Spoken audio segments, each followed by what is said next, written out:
It's amazing to see so many of you here today. It's a momentous occasion, not just for me, but for all of us who believe in the power of community, in the strength of ordinary people coming together to shape their own future.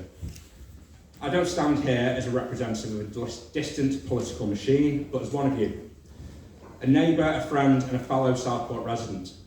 Today we launch Southport Community Independence, a political movement rooted in the values of fairness, justice and most of all our community.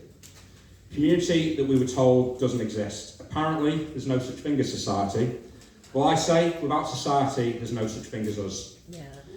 I believe that politics should be about more than just party loyalty or career advancement. This isn't about left versus right, it's about right versus wrong. It should be about standing up for what's right when it's difficult.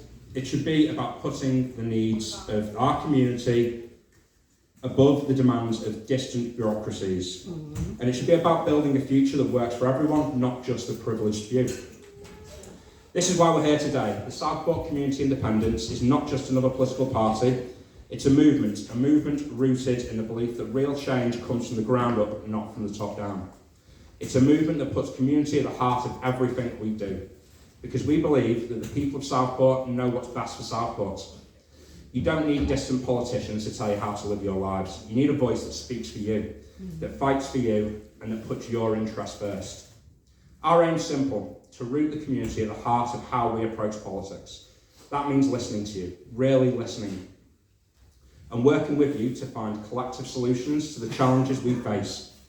It means being transparent, accountable, and accessible. It means putting people before profit and community interests of the few. It means fighting for the things that matter the most to people of Southport. Affordable housing, good jobs, quality healthcare, and a sustainable future for our children. Let me be clear, this isn't about old divisions or the politics of the past. This is about the future. It's about fairness and justice. It's about building a society where everyone has the opportunity to thrive, not just survive. And it's about reclaiming politics for the people it's meant to serve, the many. We face enormous challenges as a community. The cost of living crisis is pushing families to the brink. Our public services are stretched to breaking point. And too many people feel like their voices just don't matter, that no one is listening, that nothing will ever change. But I'm here to tell you change is possible. It's possible when we come together as a community, and it's possible when we refuse to accept the status quo. It's possible when we demand better for ourselves, for our families, and our town. The Southport Community Independence will be a voice for those who have been ignored. We'll fight for affordable housing so that no one has to choose between paying the rent and putting food on the table. We'll fight for well-paid, secure jobs so that everyone has the dignity and the chance to build a better life. We'll fight for a green future so that our children can grow up in a town that's clean, sustainable and full of opportunity. And we'll fight for health and social care systems that treats everyone with the compassion and respect they deserve.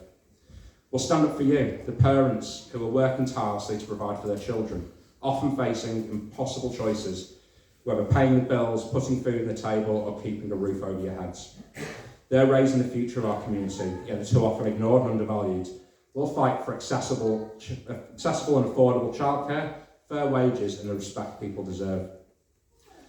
And food banks. In one of the richest countries in the world, it's a scandal that food banks have become a permanent fixture of society. No one should have to rely on charity to feed their family. The fact that food banks exist in such numbers is a damning indictment of the system we live in. The Southport Community Independence will fight to end their need by tackling the root causes of poverty, low wages, insecure work, and a social safety net that's been shredded by years of austerity. But we can't do this alone. This movement belongs to all of us. It belongs to the single parent working 2 jobs to make ends meet. It belongs to the young person struggling to find affordable housing. It belongs to the pensioner who worked hard all their life but now feels abandoned by this system. It belongs to small business owners trying to keep their doors open. And it belongs to everyone who believes that Southport can do better and be fairer and more just. So today I ask you to join us in building a new kind of politics, a politics that puts people first. Join us in standing up for our community, for our values and our future, and join us in saying loud and clear that Southport deserves better. This is just the beginning. The road ahead will not be easy, but I've never been more hopeful that we can achieve together. Because when we stand together, when we fight together, and when we believe in each other, there is nothing we cannot accomplish. Thank you everyone, and let's get to work.